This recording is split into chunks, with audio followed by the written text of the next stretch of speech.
الحمد لله رب العالمين والعاقبة للمتقين والصلاة والسلام على سيد الأنبياء والمرسلين أما بعد فأعوذ بالله من الشيطان الرجيم بسم الله الرحمن الرحيم وَإِذْ بَوَّأْنَا لِإِبْرَاهِيمَ مَكَانَ الْبَيْتِ أَلَّا تُشْرِكْ بِي شَيْئًا وَطَهِّرْ بَيْتِيَ لِلطَّائِفِينَ وَالْقَائِمِينَ وَالرُّكَّعِ السُّجُودِ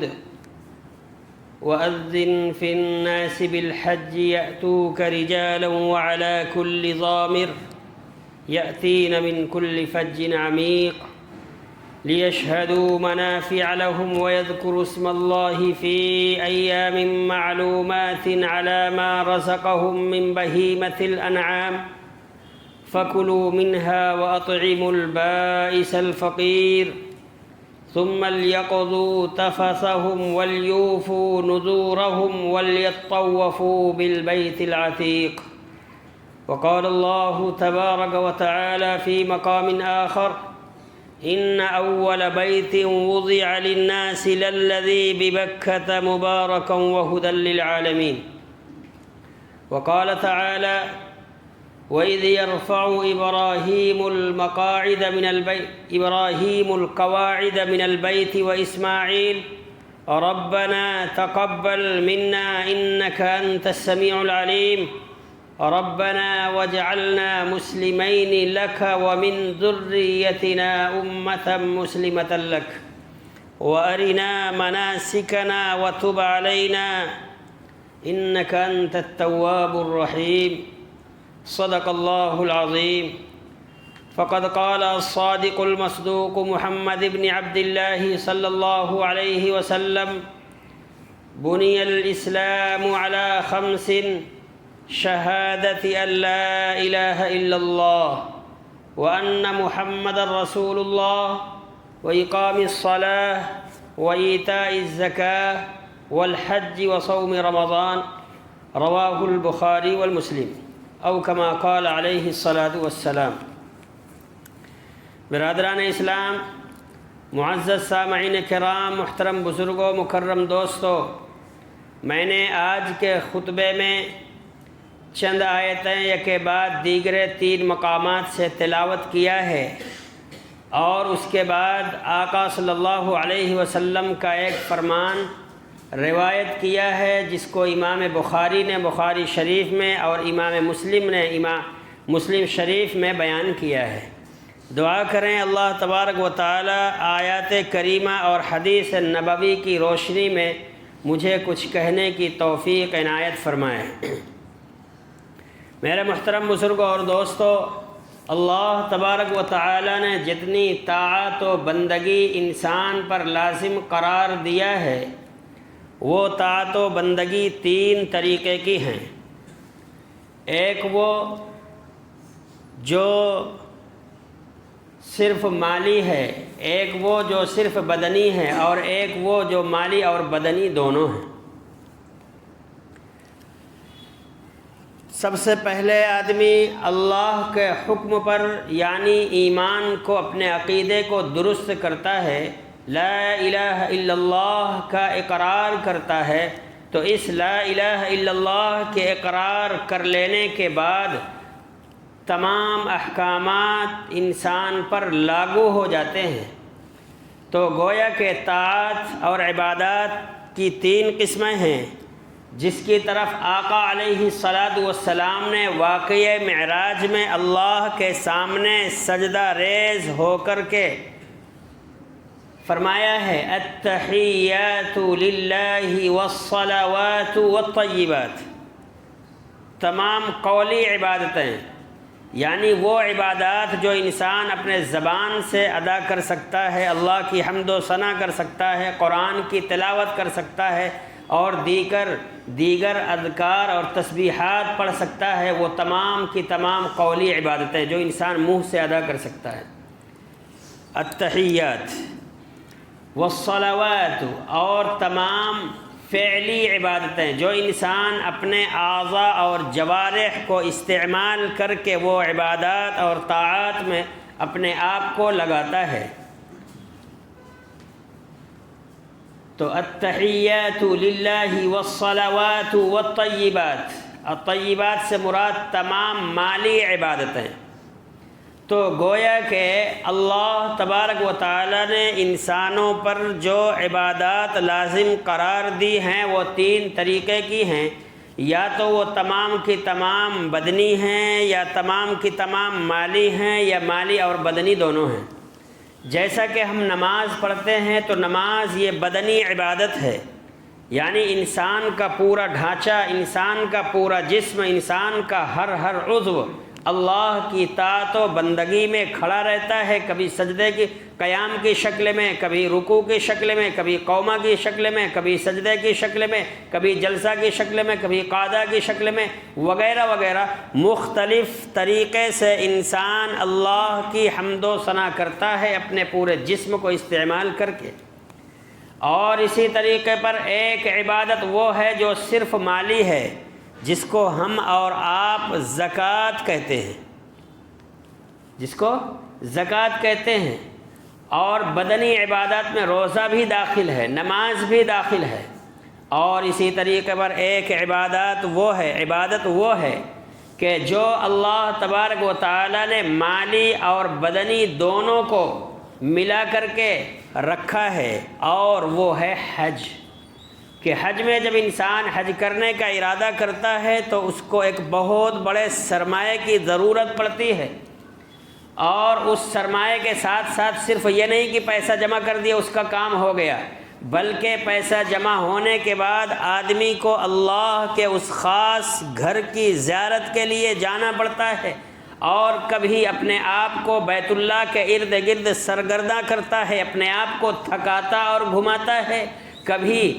طواف سے فارغ ہونے کے بعد صفا اور مروہ کے درمیان 7 چکر لگاتا ہے، کبھی عرفات کے میدان میں جا کر کے دھوپ میں کھڑے ہو کر کے اللہ کی اطاعت و بندگی کرتا ہے، کبھی جبل رحمت کے پاس جا کر کے اللہ سے اپنی مرادوں کو اور منتوں کو مانگتا ہے، کبھی مزدلفہ میں جا کر کے قیام کرتا ہے، کبھی منی میں جاتا ہے، کبھی جمرات رمی کرتا ہے، وغیرہ وغیرہ۔ یہ سارے کے سارے اعمال انسان کے جسم سے تعلق رکھتے ہیں۔ تو گویا کہ حج مالی عبادت بھی ہے اور جانی بھی عبادت ہے۔ تو اللہ تبارک و تعالیٰ نے جو عبادات دی ہیں وہ 3 طریقے کی ہیں، اور میں نے آپ حضرات کے سامنے امام بخاری کے حوالے سے اور امام مسلم رحمۃ اللہ علیہ کے حوالے سے جو حدیث بیان کی ہے، اللہ تبارک و تعالیٰ نے ان میں اس حدیث پاک میں انہی احکامات کو بیان کیا ہے۔ اللہ کہتا ہے اللہ کا رسول صلی اللہ علیہ وسلم کا فرمان ہے، بنی الاسلام علی 5، اسلام کی بنیاد 5 چیزوں پر رکھی گئی ہے۔ سب سے پہلی بنیاد شہادت اللہ الہ الا اللہ وان محمد رسول اللہ، یعنی توحید کی گواہی دینا اور رسالت کا اقرار کرنا، اللہ کو ایک ماننا، نبی اکرم صلی اللہ علیہ وسلم کو اپنی زندگی گزارنے کے لیے آئیڈیل اور نمونہ تسلیم کرنا، آقا صلی اللہ علیہ وسلم کی زندگی کو اپنے لیے نمونہ بنا کر اس کے مطابق چلنا، آقا صلی اللہ علیہ وسلم کے افعال میں، اقوال میں، آپ صلی اللہ علیہ وسلم کی احادیث میں اپنی زندگی گزارنے کا اس کے اندر پورا سلیقہ اور ڈھنگ اور کس طریقے پر زندگی گزارنا ہے، وہ ساری کی ساری چیزیں آقا صلی اللہ علیہ وسلم کے فرمان میں، آپ کے افعال میں، آپ کے اقوال میں موجود ہیں۔ تو گویا کہ آپ صلی اللہ علیہ وسلم کی رسالت کو تسلیم کرنا، اللہ کی وحدانیت کو قبول کرنا، اللہ کے ایک ہونے کی گواہی دینا، اور محمد الرسول اللہ صلی اللہ علیہ وسلم کی رسالت کو تسلیم کرنا، سب سے پہلے یہ۔ اگر کوئی صرف لا الہ الا اللہ دن بھر ضربیں لگاتا ہے اور محمد الرسول اللہ کا اقرار نہیں کرتا، صرف اللہ کو مانتا ہے، اللہ کے رسول کو نہیں مانتا، تو میرے دوستو اس کا ایمان کامل نہیں ہو سکتا۔ کیونکہ جب آپ اللہ لا الہ الا اللہ کہیں گے تو جب تک اس کے ساتھ دوسرا جملہ نہیں ملائیں گے، محمد الرسول اللہ نہیں کہیں گے، آپ کا ایمان کامل نہیں ہو سکتا۔ جب آپ نماز پڑھیں گے اور نماز کے لیے اذان کہی جائے گی، اشہد ان لا الہ الا اللہ کہیں گے اور اشہد ان محمد رسول اللہ نہیں کہیں گے، آپ کی اذان مکمل نہیں ہوگی۔ جب آپ نماز کے لیے کھڑے ہو جائیں گے اور اقامت کہی جائے گی اور مکبر یا اقامت کہنے والا اشہد ان لا الہ الا اللہ کہے گا اور اشہد ان محمد رسول اللہ نہیں کہے گا، تو میرے دوستو اس کی اقامت مکمل نہیں۔ تو ہمارے ایمان کی تکمیل کے لیے شرط ہے کہ اللہ کی توحید کے ساتھ، اللہ کی وحدانیت کے ساتھ، اللہ کی یکتائی کے ساتھ، اللہ کو ایک ماننے کے ساتھ نبی اکرم صلی اللہ علیہ وسلم کو اپنی زندگی کے لیے نمونہ ماننا پڑے گا۔ جب تک کہ آقا علیہ الصلوۃ والسلام کی شریعت اور سنت کو ہم تسلیم نہیں کریں گے، اس وقت تک ہمارا ایمان کامل نہیں ہو سکتا۔ تو میرے محترم بزرگوں اور دوستو، آقا علیہ الصلوۃ والسلام نے جو بیان فرمایا ہے، بنی الاسلام علی خمس، اسلام کی بنیاد 5 چیزوں پر رکھی گئی ہے، ان میں سے پہلی بنیاد ہے توحید کا اقرار کرنا، آقا صلی اللہ علیہ وسلم کی رسالت اور نبوت کی گواہی دینا، اللہ کے رسول صلی اللہ علیہ وسلم کا اللہ کا رسول برحق ماننا اور آخری نبی ماننا۔ اگر کسی کے دل کے اندر ذرہ برابر بھی یہ شبہ ہو اور اگر کوئی مدعی نبوت ہو اور نبوت کا دعویٰ کرنے والا ہو، اور اگر آپ اس سے یہ پوچھ لیں کہ بھائی تیرے نبوت کی دلیل کیا ہے، تیرے نبوت کی علامت کیا ہے، میرے دوستو اس کا ایمان رخصت ہو جائے گا، کیونکہ اللہ کے رسول صلی اللہ علیہ وسلم آخری نبی ہیں، اور آپ کی نبوت کے بارے میں شک کرنا آدمی کو دائرہ اسلام سے خارج کر سکتا ہے۔ قرآن کہتا ہے ما كان محمد ابا احد من رجالكم ولكن رسول الله وخاتم النبيين وَكَانَ اللَّهُ بِكُلِّ شَيْءٍ عَلِيمًا۔ اللہ کے رسول صلی اللہ علیہ وسلم کو ختم الانبیاء کا مژدہ سنایا گیا، آپ نبوت کے سلسلے کی آخری کڑی ہیں۔ اللہ کے رسول صلی اللہ علیہ وسلم 1,24,000 جو انبیاء بھیجے گئے، ان میں سے سب سے آخری نبی، دنیا میں آنے کے اعتبار سے سب سے آخری نبی ہیں، لیکن پیغمبر بنائے جانے کے اعتبار سے سب سے پہلے نبی ہیں۔ اللہ تبارک و تعالیٰ قرآن میں کہتا ہے یاسین والقرآن الحکیم انک لمن المرسلین، اور یہ یعنی سورہ یاسین کی تلاوت اللہ تبارک و تعالیٰ نے آسمان و زمین کی تخلیق سے پہلے، آسمان و زمین کے بنانے سے پہلے 1000 سال قبل تلاوت کیا تھا، اور اس میں اللہ نے آپ کی نبوت کے متعلق بتلایا ہے انک لمن المرسلین، آپ پیغمبر بنا دیے گئے، آپ نبی اور رسول بنا دیے گئے۔ تو میرے محترم بزرگ اور دوستو، کلمہ شہادت میں اللہ کی وحدانیت کی گواہی دینا، نبی اکرم صلی اللہ علیہ وسلم کی رسالت کی گواہی دینا، یہ دونوں چیزیں ہیں۔ تو اسلام کی بنیاد 5 چیزوں، ان میں سے پہلی چیز ہے توحید کا اقرار کرنا، رسالت کا اقرار کرنا، اور دوسری بات آقا علیہ الصلوۃ والسلام نے بیان فرمایا وَإِقَامِ الصَّلَاةِ، نماز کو قائم کرنا۔ کلمہ پڑھ لینے کے بعد سب سے پہلی عبادت انسان پر جو لازم ہوتی ہے، ضروری ہوتی ہے، وہ ہے نماز۔ اور نماز اللہ کا ایسا حکم ہے کہ اللہ تبارک و تعالیٰ نے جتنے احکامات کو نازل فرمایا ہے، ان احکامات میں اکثر بلکہ سبھی احکامات نماز کو چھوڑ کر اس فرش خاکی پر اس کے حکم کو نازل فرمایا ہے۔ زکوٰۃ کا معاملہ ہو، اللہ تبارک و تعالیٰ نے قرآن پاک میں آیت نازل کر دی، اور دنیا میں آقا علیہ الصلوۃ والسلام مکے کی گلیوں میں یا مکے میں یا حجاز میں موجود ہوتے تھے، اللہ کا حکم آتا تھا، کبھی حج کے متعلق، کبھی روزے کے متعلق، کبھی زکوٰۃ کے متعلق۔ کبھی اور دیگر احکامات کے متعلق تمام کے تمام احکامات کو رب ذوالجلال نے اس فرض خاکی پر نازل فرمایا، لیکن جب نماز کی فرضیت کی باری آتی ہے، نماز اتنی اہم چیز ہے اور اللہ سے قرب کا ذریعہ ہے، جب نماز کی فرضیت کی باری آتی ہے، نماز کے تحفے کی باری آتی ہے، اللہ تبارک و تعالی اپنے پیغمبر علیہ السلام کو حضرت جبرائیل کی معرفت ساتوں آسمانوں پر بلاتے ہیں، اور ساتوں آسمانوں کے بعد عرش معلی تک جاتے ہیں، سدرۃ المنتہا تک پہنچتے ہیں اور رب کائنات کا دیدار کرتے ہیں۔ قرآن نقشہ کھینچتا ہے سورہ نجم کے اندر کہ ثم دنا فتدلى فكان قاب قوسين او ادنى فأوحى إلى عبده ما أوحى ما كذب الفؤاد ما رأى۔ یہ آیت کریمہ اللہ تبارک و تعالیٰ نے آپ کے اور اللہ کے قرب کو بیان کرتی ہیں کہ آقا علیہ السلام نے اللہ کا کتنا قرب حاصل کیا ہے واقعہ معراج میں جا کر کے، اور اسی واقعہ معراج میں سب سے بڑا تمغہ اور تحفہ اور گفٹ اللہ تبارک و تعالیٰ نے جو نبی اکرم صلی اللہ علیہ وسلم کو دیا ہے وہ نماز کا تحفہ ہے۔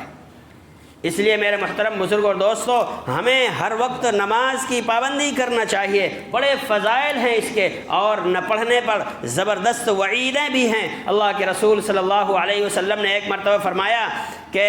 آدمی اور کفر کے درمیان، بین الکفر والشرک ترک الصلاۃ، بین العبد، بندے اور اللہ کے درمیان،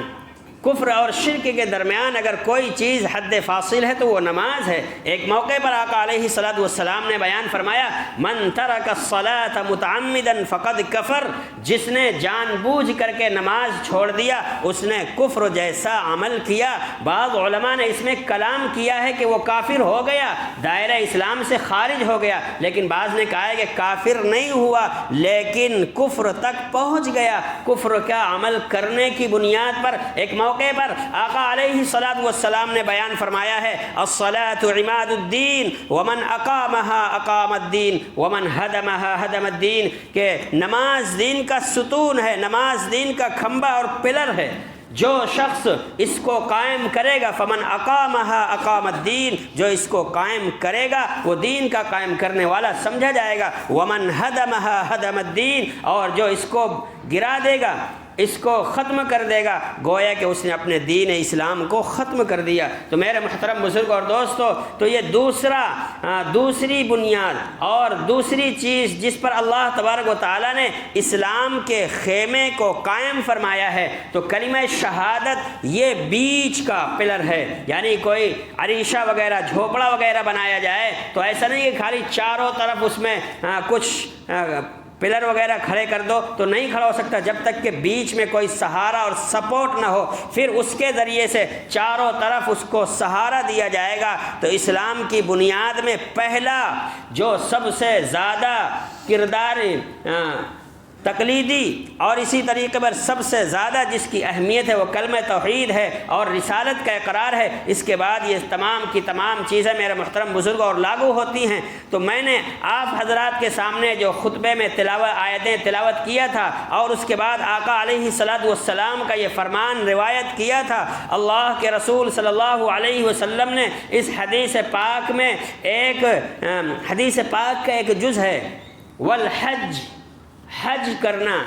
اب حج کہتے کس کو ہیں؟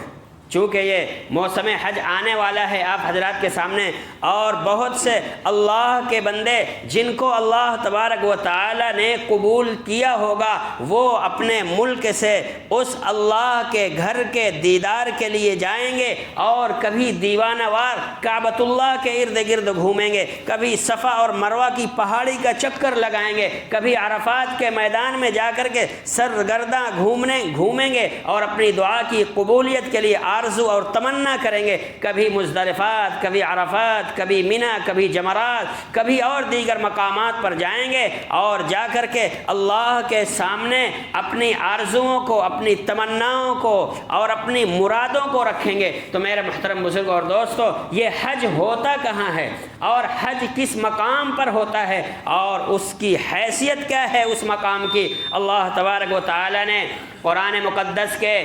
پارہ نمبر 4 صفحہ نمبر 1 سورہ آل عمران میں بیان فرمایا ہے ان اول بیت وضع للناس للذی ببکۃ مبارکا وہدی للعالمین۔ ان اول بیت وضع للناس، اس روئے زمین کے اندر سب سے پہلا جو گھر بنایا گیا وہ کعبۃ اللہ ہے، وہ کعبۃ اللہ ہے، اللہ کا گھر ہے۔ اور یہ اللہ کا گھر کیوں بنایا گیا؟ اس لیے کہ جب اللہ تبارک و تعالی نے سیدنا آدم علیہ السلام کو جنت سے اتار دیا دنیا کے اندر، اتارنے کے بعد سیدنا آدم علیہ السلام اللہ کے سامنے ہر وقت روتے رہتے تھے، اور طاعت و بندگی کے لیے اللہ تبارک و تعالی نے سب سے پہلے فرشتوں کے ذریعے سے خانہ کعبہ کی تعمیر کرائی ہے آدم علیہ السلام کی عبادت کے لیے، تاکہ اس مقام پر جا کر کے آدم علیہ السلام اللہ سے اپنے گناہوں کی معافی مانگیں اور اللہ سے قرب اپنا بحال کرنے کی کوشش کریں۔ تو قرآن کہتا ہے ان اول بیت وضع للناس للذی ببکہ، مکہ اس کا دوسرا نام بکہ ہے۔ تو یہ پوری دنیا کے اندر پانی پانی تھا، اور جب اللہ تبارک و تعالیٰ نے اس کو وجود بخشنے کا ارادہ کیا تو آپ نے دیکھا ہوگا ندی، جو ندی کے کنارے یا جمنا ندی یا اور گنگا وغیرہ کے کنارے میں رہتے ہیں، تو وہاں پر کیا ہوتا ہے کہ پانی کے بیچوں بیچ کچھ ریت کا حصہ نکل آتا ہے، جس کو آپ اپنی زبان میں ٹاپو کہہ لیجئے، تو وہ حصہ نکل آتا ہے۔ تو اسی طریقے پر پوری دنیا کے اندر پانی پانی تھا۔ اللہ تبارک و تعالیٰ نے سب سے پہلے اس پانی پر جس جگہ کو ظاہر فرمایا ہے وہ مکہ ہے، اور مکے میں خاص وہ جگہ جہاں پر کعبۃ اللہ بنا ہوا ہے، اس جگہ کو سب سے پہلے اللہ تبارک و تعالیٰ نے ظاہر کیا، اور وہیں پر اپنا گھر بنانے کا فرشتوں کو حکم دیا۔ اب جب گھر بنانے لگے تو اللہ تبارک و تعالیٰ نے ان کو پوری ترتیب بتلا دی اور پورا نقشہ بتلا دیا، اور ایسی جگہ کا انتخاب کیا کہ اگر اس جگہ کی آپ پیمائش کریں گے، دنیا کے چاروں طرف سے اس جگہ کو ناپتے ہوئے دنیا کے ہر کونے کی طرف جائیں گے تو تمام کونوں میں جا کر کے یہ جگہ پوری بیچ سینٹر میں نظر آئے گی، بیچوں بیچ پورے دنیا کا درمیانی حصہ ہے مکے میں کعبہ۔ تو میرے محترم بزرگ اور دوستو، اللہ تبارک و تعالیٰ نے کعبے کو بنایا، اور اس کعبے میں مخصوص طریقے سے جو حج ہوتا ہے، وہ حج کی فرضیت جو اللہ تبارک و تعالیٰ نے کی ہے، تو ایسا نہیں کہ وہاں مکے کے علاوہ کوئی کہیں اور بھی چلا جائے تو اس کا حج ہو جائے، جیسا کہ بعض لوگوں کا غلط عقیدہ اور نظریہ ہے کہ امیروں کا حج مکہ ہے اور غریبوں کا حج کہیں اور ہوتا ہے۔ اب وہ آپ لوگ سمجھ جائیں کہاں ہوتا ہے۔ تو اسی طریقے پر میرے محترم بزرگ اور دوستو، میں اپنے زمانے طالب علمی میں سفر کر رہا تھا، گجرات جا رہا تھا، باندرا سے ٹرین میں بیٹھا تھا، جے پور باندرا ایکسپریس میں۔ تو اس میں آپ کے بمبئی کے جو 3 لڑکے فلمی دنیا میں کام کرتے ہیں، تینوں سگے بھائی ہیں، ان کے والد بھی اس کوچ میں تھے ہمارے ساتھ میں۔ تو جب ہم جا رہے تھے تو وہ پورے کوچ والوں کو، پورے ڈبے والوں کو چائے پلا رہے تھے۔ تو میں نے کہا کہ چچا، ہم تھے اور ہمارے ایک ساتھی اور حافظ اقبال تھے، ہم نے کہا یہ کس خوشی میں؟ کہا آپ کو معلوم نہیں ہے میرا 7ویں مرتبہ وہاں کا سفر ہو رہا ہے، میرا حج ہو جائے گا، نعوذ باللہ من ذالک۔ تو میرے محترم بزرگ اور دوستو، اللہ تبارک و تعالیٰ نے مخصوص جگہ کے مخصوص ایام میں مخصوص طریقے پر جو احکامات ان مخصوص دنوں میں مخصوص جگہ پر مخصوص طریقے سے، یعنی خاص انداز میں ادا کیے جائیں گے تو ہی حج ہوگا۔ اس کے علاوہ کوئی کہیں بھی چلا جائے اس کا کوئی حج نہیں ہوگا، کیونکہ حج کے لیے اللہ تبارک و تعالیٰ نے وہ خاص جگہ متعین کیے ہیں، اور اس جگہ میں آپ حج کے دن کے علاوہ آپ چلے جاؤ، آپ کا حج نہیں، عمرہ تو ہو جائے گا لیکن حج نہیں ہوگا، جس کے متعلق اللہ تبارک و تعالیٰ نے سیدنا ابراہیم علیہ السلام کو بنائے تعمیر کعبۃ اللہ کے بعد ارشاد فرمایا تھا، وَأَذِّن فِي النَّاسِ بِالْحَجِّ يَأْتُوكَ رِجَالًا وَعَلَى كُلِّ ضَامِرٍ يَأْتِينَ مِن كُلِّ فَجٍّ عَمِيقٍ۔ اللہ تبارک و تعالیٰ نے سیدنا ابراہیم علیہ السلام کو خانہ کعبہ کے بنانے کا حکم دیا۔ پہلے کون بنایا تھا؟ فرشتوں نے۔ پھر اس کے بعد منتقل ہوتے ہوتے ایک زمانہ وہ آیا کہ خانہ کعبۃ اللہ کا نام و نشان زمین کے لیبل سے ختم ہو چکا تھا، طوفان نوح کے اندر۔ اور جب اللہ تبارک و تعالیٰ نے ابراہیم علیہ السلام کو